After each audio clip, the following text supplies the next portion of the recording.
Now I'm having problems with my. Okay, here we go.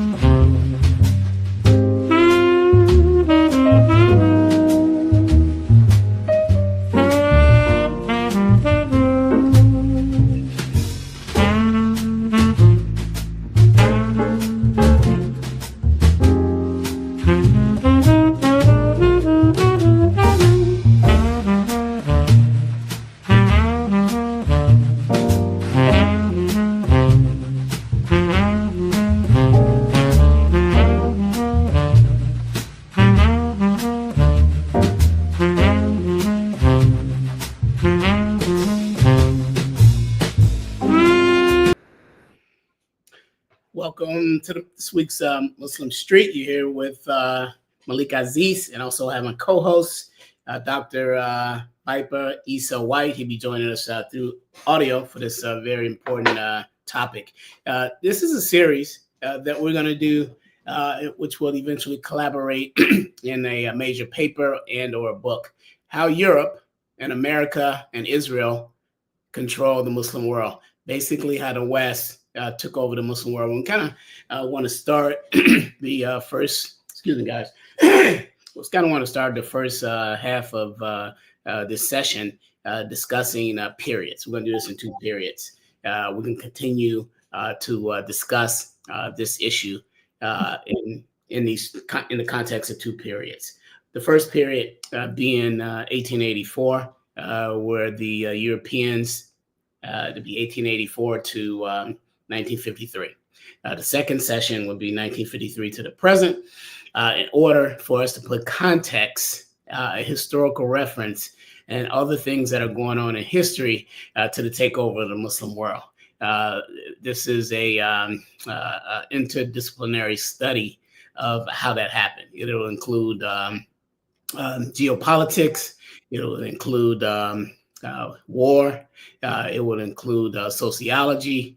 And also include history to understand this. So the first period, 1884 to 1953, or really cutting off at the Nakba in 1948 to really give a basis to this. So as Dr. White, I want to welcome you to the show.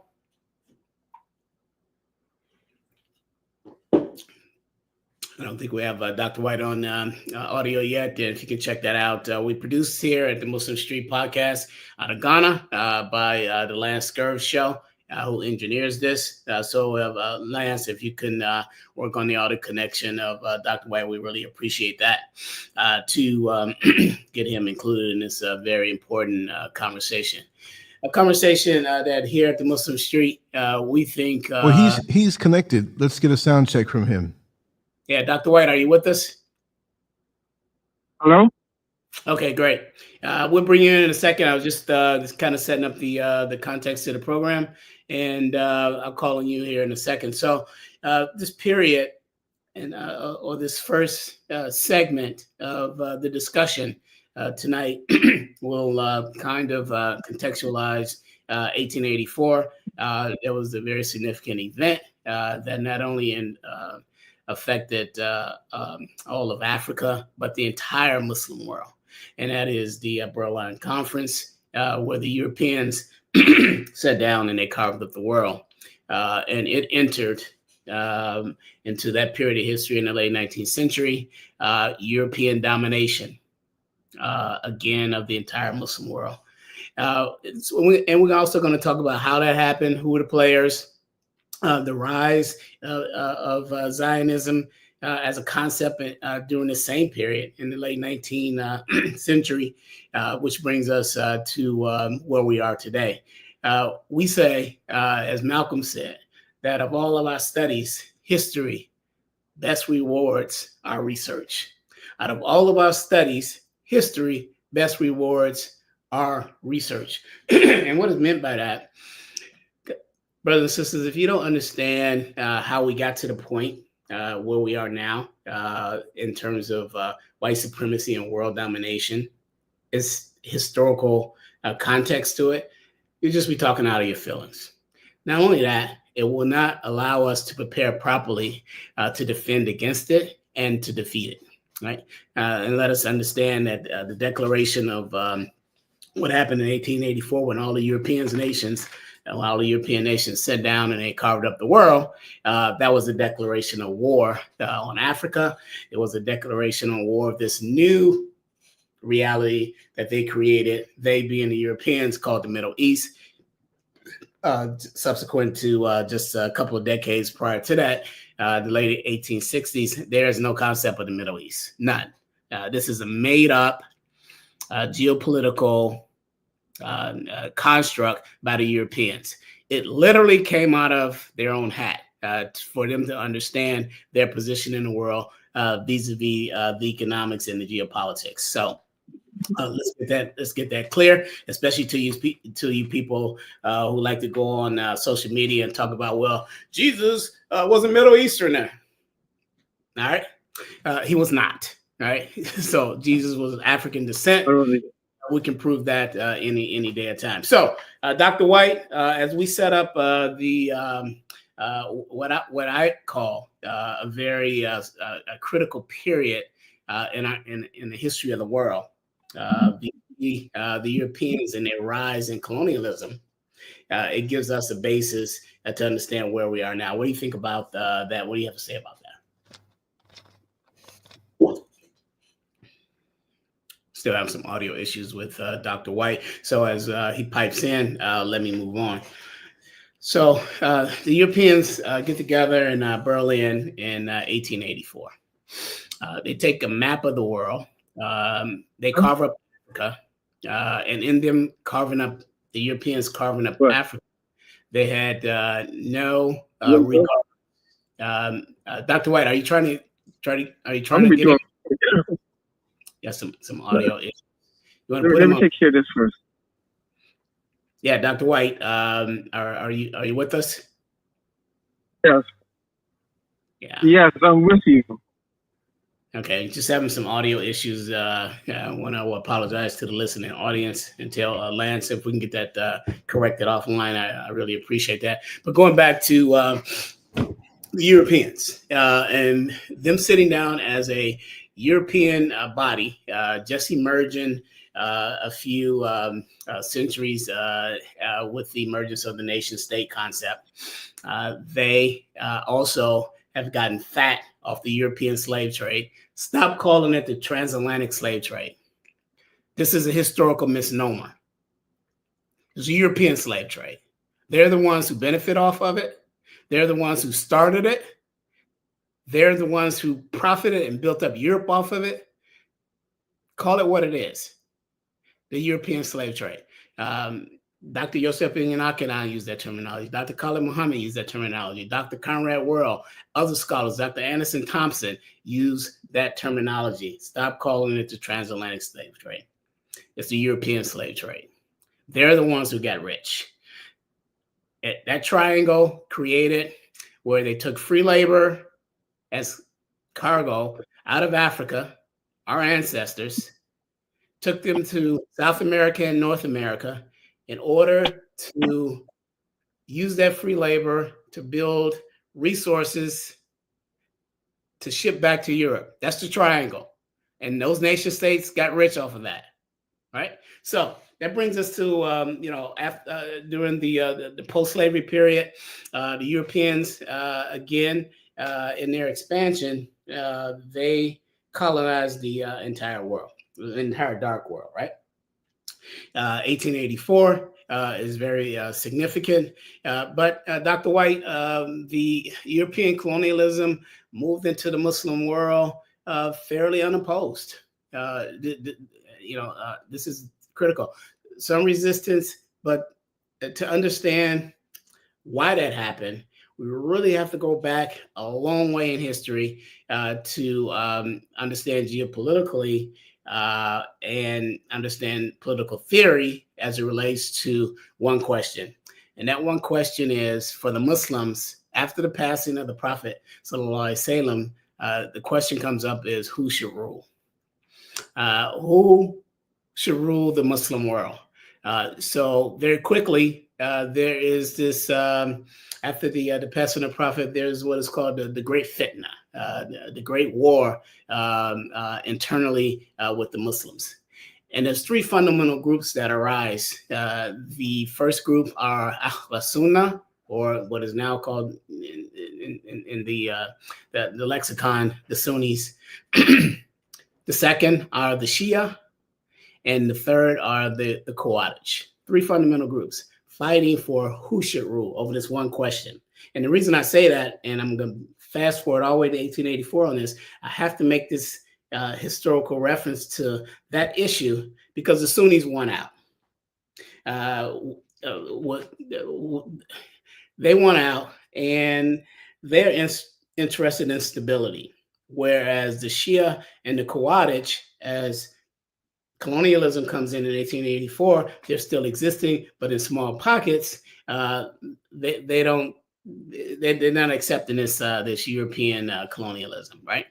So going back to the war where the Sunnis won out, there are pockets in history where you have the century of the Shia between the 4th and 5th century of the Hijra, where the Shia are the rulers, but they're moderate. The Ja'faris and the Fatimiyas, they're the ones who build the University of Al-Azhar in Egypt. It's not the Sunnis, but again, they're very moderate, right? There's this intellectual and academic integration that's going on that feeds great debate amongst the four madhabs. And it's a very interesting period, but it's short-lived. What is long-lived, as we fast forward to 1884 and the Europeans, Dr. White, is that the Sunnis are in power, but they are interested in stability. They self-define vis-a-vis the non-Muslims, whereas the Shia, as well as the Khawarij, they self-define vis-a-vis the Sunnis, right? So this relationship literally still exists to today. And to make a point, as I jump to present time, who came, and I asked the question, who came to the aid of the Palestinians, who are surrounded by Sunni governments, the Emiratis, the Kuwaitis, the Qatarians, the Egyptians, the Saudi Arabians in the Kingdom of Saudi Arabia. None of them, to this day, has came to the aid of the genocide that's going on in Palestine. But who did? It was the Shias, Hezbollah, right? The Houthis in pockets in Yemen. They are Shia. The Iranians, Shia, because they don't like the present relationship. The Sunnis, in that they self-identify with the non-Muslims, are only interested in stability. That's why we move from colonialism, post-colonialism, into what? Neo-colonialism. And that's literally what exists today. So we really kind of jump over that. Again, Lance, do we have Dr. White? His audio check, how's that coming? If you can give me an update on that, I appreciate it. And Dr. White and Lance, as he gets his audio discrepancies cleared up, please just jump into the conversation. Now, so 1884, a significant period in understanding how Europe, how the Europeans and the Americans who get into imperialism a little later, very grudgingly, really after during World War I, they kind of pushed into that action, right? And then, of course, the emergence and the rise of the Zionist state later after World War II. This control of the Muslim world has to be understood from a historical perspective of how we got here. What is going on in the Muslim world in terms of this question that I posed after the passing of the Prophet Sallallahu Alaihi Wasallam as who should rule the caliphate, right? Who is the caliphate of the Muslim world during this period? It's the Ottoman Empire, the Turks, Istanbul as their headquarters, right? So the the Europeans particularly, and they act as a brotherhood as they move into World War I, and I move into this period of around 1915. The British, they see that the rule of the Ottoman Empire or the Caliphate has to be defeated, has to be disassembled, and they go to work in order to do that. So they attempt through a campaign at Gallipoli to take the capital of Istanbul, which was the former capital of Christendom, going all the way back to 4th century Roman Empire. They fail at this. So in their failing at it, they come up with Lance and Dr. White with a tactic, really a military tactic, because we have to understand that they are at war with us, right? They come up with a tactic of divide and conquer. So they say, okay, what we're going to do is that we're going to arm the Arabs. This is a neo-colonialist move. The British, carved up the Middle East for themselves at the Berlin Conference in 1884. They say to the Ottomans and to the Arabs who don't like the Ottomans at this point that their rule has to go, right? So they arm the Arabs to take over and defeat the Ottoman Empire, but it backfires, right? So what happens, and all this is in the context of 1915 to 1920, World War I. And essentially what happens is that the Arabs, they turn out to be fierce fighters, and they undermine the Brits, and they take Jerusalem, they take Damascus in an attempt to create an Arab kingdom, right? So the British, they counter with joining the French, and they eventually defeat both forces, the Arabs as well as the Ottomans. So the Ottoman Empire falls. And to this day, why is that so critical? Dr. White and Lance, the fall of the Ottoman Empire is critical because it, for the first time, leaves the Muslim world without a leadership group, or what is called the Caliphate. This goes all the way back to the time of the Prophet Sallallahu Alaihi Wasallam. While he was alive, there was no question of who the leader is. No question, right? After his passing, the Great War comes out, but we had initially a period of what was called the Khalifa Rashidin. These are the four rightly guided ones. There is his best friend, Abu Bakr Sadiq, who becomes the first of the Caliphate. The second, Umar al-Khattab becomes the second Khalifa. Third, Uthman al-Affan, and the fourth, Imam Ali. So this succession is defeated in 1920 with the fall of the Ottoman Empire. So this is critical because here we are over 100 years later, and the Muslim world is still fragmented, and there's no Khalifa. And when the British defeated the Ottoman Empire, this has been a long reigning thing. So then we move to another period where do we get the framework that we have today? And it's a very critical period that we look at, and that is the Brits. They kind of foster the emergence of King Faisal and the Arabs. They then create this Arab kingdom in order, as well as during the same period, they create the different provinces along with Basra, this creation called Iraq. Prior to that, there's no Iraq. There's none. All right. And if you look at and the configurations of what is what and who is who, you will see so much European influence that is counterintuitive to history and his explanation that it will Hello? wound you. Yes, Dr. White, do we have you back? We're trying to get you in live, Brother Malik. Dr. White, do we have you back?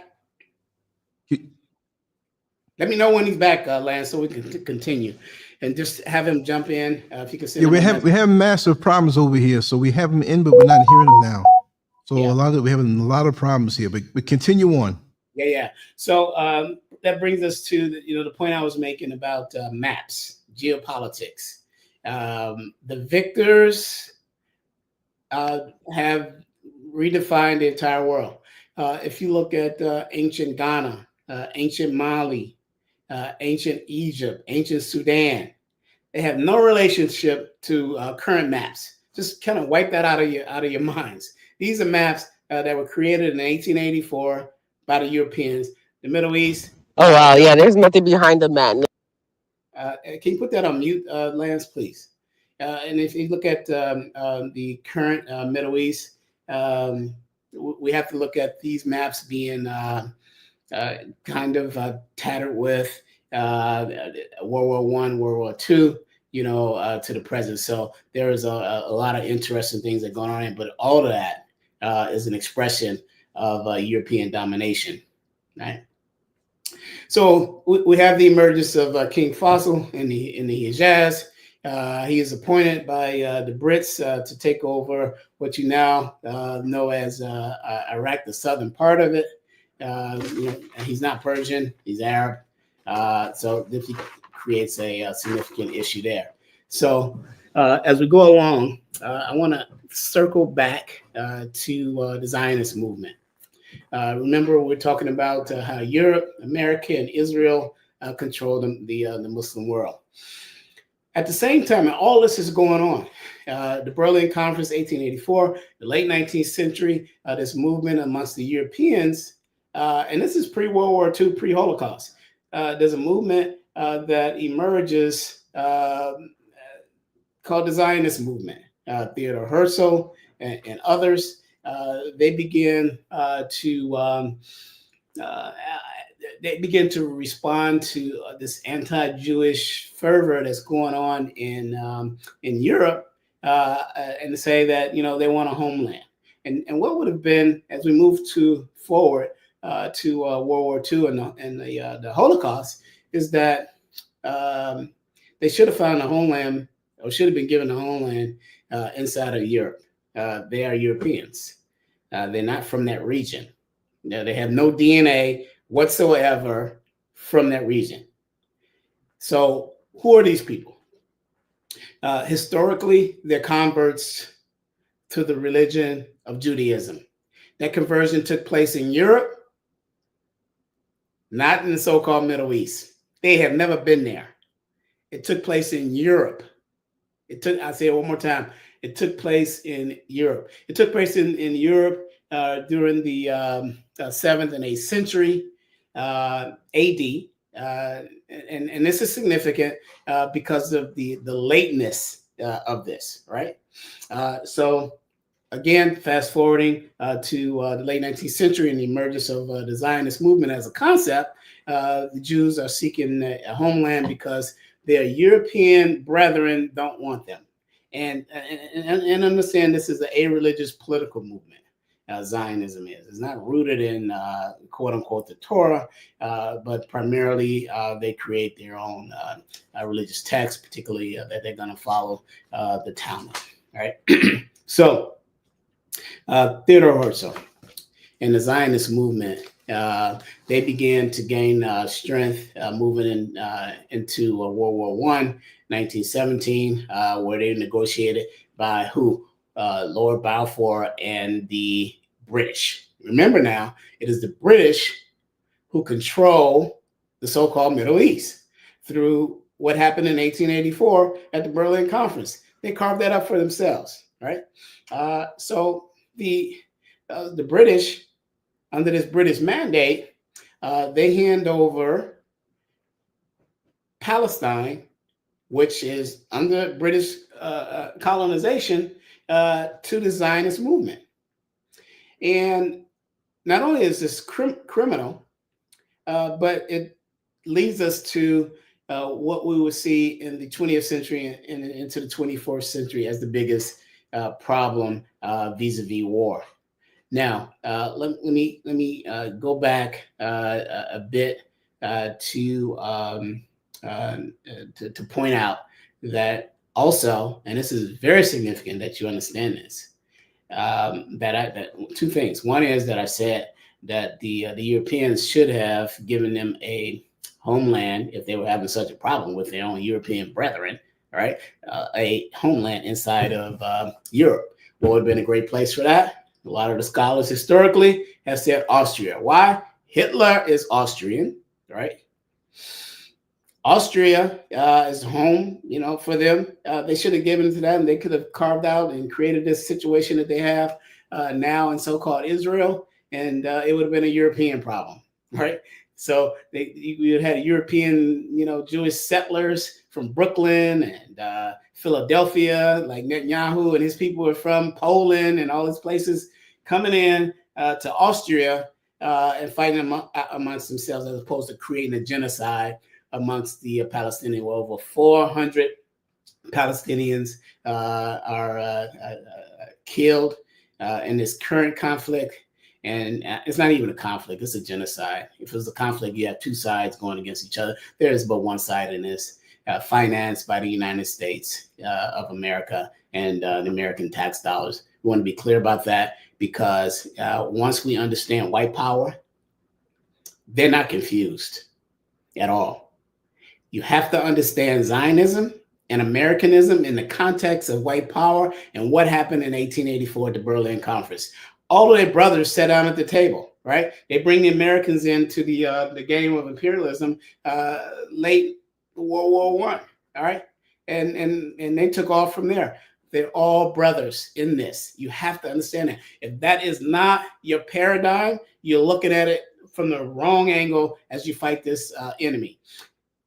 And if it's not your paradigm, you're looking at it as if, they ought to be ashamed of themselves and give up some aid in Gaza. Oh, look at the kids. Listen, this is about white power.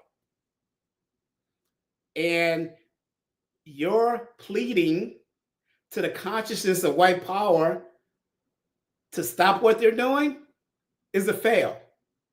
And it tells me that you're only interested, you're not freedom fighters, you're not activists. You're only interested in carving out a little place for yourself inside the white power construct that's comfortable. And that goes for the black petty bourgeoisie too. And that is spelled out clearly as you look at democratic power politics vis-a-vis blacks in America historically and their support of Israel. Hakeem Jeffries, Jasmine Crockett, who was on the payroll of the Zionists through a back channel with honorariums and speaking engagements. You got one congressperson in Tennessee, nearly $3 million on the payroll of the Zionists, right? Black. This is your the Congressional Black Caucus. Major fail. Hakeem Jeffries, the minority leader in the House out of New York, doing the bidding of the Zionist interests. Cory Booker, black senator out of New Jersey, inside of the Senate, doing the bidding of the Zionist lobby. Kamala Harris, prior to her being named vice president, did the same thing when she was in the Senate. We also know that while she was vice president, she was on the payroll of the Zionists to the tune of $3 million. And we already know where Donald Trump stands. And whatever the Israelis have on him, other than, that they financed his campaign in 2016 to the tune of $100 million. We already know that. The Adelson family out of Las Vegas. And again in 2020 and again in 2024. He's into them for nearly $400 million. Not only that, they wrote his Middle East policy. Zionist, period. Donald Trump, scumbag. Joe Biden, I'm a Zionist, I'm a Zionist, I'm a Zionist. Scumbag. Kamala Harris, scumbag. Barack Obama, on exit, while he was lame duck, didn't write a check to Black America for $30 billion. In October of 2016, on exit from the White House, he wrote a check to the United States of Israel for $30 billion. The hell with giving you reparations for 310 years of free labor to this country. Don't care. The black petty bourgeoisie is on the take. Now, and that I don't get off topic, I want to go back to this period, and this is the kind of the wrap up of the first segment of how Europe and America and Israel control the Muslim world. Post-colonialism, we see something that's going on inside the Middle East, where again the British control the Middle East. They put the House of Assad in place there. That is a controlled operation. They put the Qataris in place, the Kuwaitis in place, the Emiratis in place.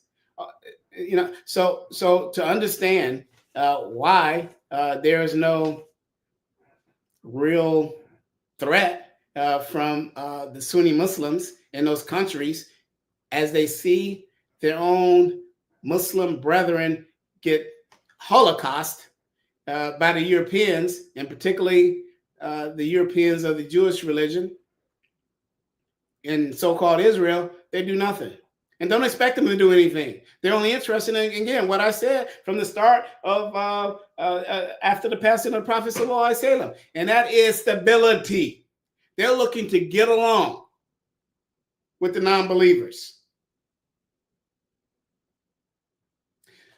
So, just want to wrap up that this incident called the Nakba took place late 1947, culminated in a war in 1948 that chased the Palestinians like vagabonds from their own land. Which ended in Israel taking over, or the European Jews taking over 78% of the land of the Palestinians. Over 750,000 Palestinians forced to flee their homeland, and they've been fighting an uphill battle since 1967, 1973, with some engagement from Sunni countries, particularly Egypt and others, to come to their aid. But primarily, if we do not understand, this period, 1884 to the present, in the context of white power, white domination, and then understand our position vis-a-vis that, we're wasting our time. You will not appeal to these people's consciousness because they don't have a conscience. You will not appeal to their hearts and hope that it would bleed, because their hearts don't bleed blood. They're vampires. They're killers. They're serial killers. In Israel's attempt with the support of the United States, historical support of the United States, in their attempt to create this greater Israel, clean Gaza out, move the settlers in, build houses, Landscurve, Dr. White, build houses on top of mass graves of the Muslims. You ever seen that movie Porter, guys? I swear, I pray to Allah, and this is the dua of the oppressed. The dua of the oppressed will be answered. That if they are successful in creating a greater Israel, I hope the biggest earthquake that comes into the world comes into that area and destroys it. Yeah. So, Lance, I want to close our show out, and again, we'll have Dr. White back next week to cover the second part of of this discussion, and that second part of this discussion, how Europe, America, and Israel control the Muslim world. We're going to start in 1953 to the present. Very interesting. Right at some very significant things that went on in the rearranging of any forces that could compete and fight off the Zionist American control of the Muslim world.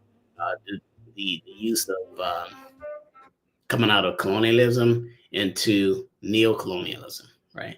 So no longer are the British and the French and the Germans and the Portuguese dominating as colonial powers. The names are Ahmed. The names are Jamil. The names are Muhammad, doing the work of the former colonial power. So, and this is very, very, very, very significant that we understand this. This war is about worldwide white domination, white power. And Donald Trump represents not an enigma. He represents this false power. And as we look at all of the, even the Western scholars have been writing for decades on the fall of America, the fall of the West, the fall of the last great empire, and that's the American Empire. Paul Kennedy writes about it in the book of Rise and Fall of Nations, going all the way back to 1988, where he talks about the military-industrial complex and the expansion of the military to support the expansion of imperialism as a failed model that caused the fall of other empires, the Roman Empire. It caused the fall of the VIBERT states. It caused the fall of even the Ottoman Empire. So this is a very interesting concept. These are some of the things that are on our side. There are other forces that will allow us to celebrate. Just be patient. But at the same time that we be patient, we have to be vigilant in our raising of the consciousness of the people. And as you can see, I talked to Lance, and this is the last thing I say, the consciousness, even in this country, people whom you would never have thought would oppose America and this cabal, so-called Israel, are raising up even amongst their own people, their own media, people like Tucker Carlson, who's a white racist, who hates Black people, okay? Now, in his consciousness on this issue over in Israel, there's some breathing room. We also see it amongst a Black conservative by the name of Candace Owens, another Black person who's dripped in Black self-hatred on this issue over in Gaza, in the Muslim world. She has raised her consciousness, and she's attacking America. What I'm saying to these two forces, that you will see the next step come out of that, and the next step out of that, particularly in the case of Candace Owens, that she will put down her Black self-hatred. We see it also in the consciousness and the rise of the Black petty bourgeoisie. If we go to, and one of my favorite cases to understand this is a person by the name of Amanda Seales, an actress, an entertainer, but also a trained academic and a scholar in Pan-African studies. She's smart, intelligent. She was under the influence of the Black petty bourgeoisie during the Obama administrations and that first Biden run for presidency. And then Gaza, as a catalyst in her consciousness, turned her on. And once you turn on, there's no turning off. Once the toothpaste is out of the tube, you can't put it back in. So I would say, as you see, to the extent that you can support, please support, particularly people like Amanda Seals. Follow her on Instagram, follow her on Patreon, support her with your dollars and cents. These are the people whom we have to come out. And when I say these are the people, I'm talking about the Amanda Seals type people. I'm not talking about Tucker Carlson and Candace Owens, right? Candace Owens hates Black people, but she loves the Palestinians now. We're just hoping that she can make that extra step later in her consciousness. But when she was at PragerU, she led the financing of a documentary to turn George Floyd into a criminal. I mean, why would you do something like that? So there is some toba and repentance that she's going to have to make to the Black nation. But I want to, at the same time, applaud her for being steadfast on this issue of exposing the United States government, the Congress, and exposing Donald Trump, Joe Biden, Kamala Harris, Barack Obama, and the rest of them who have capitulated in this genocide. Again, thank you. We'll see you next week. This is the Muslim Street. Lance, I want to thank you for producing the show on the Lance Curve Show. We'll get Dr. White back next week. And say to all of you, begin to reframe this discussion. It's 1884 to the present. Really understand the latest threat of white power, because this is about white world domination. Thanks for listening. See you later.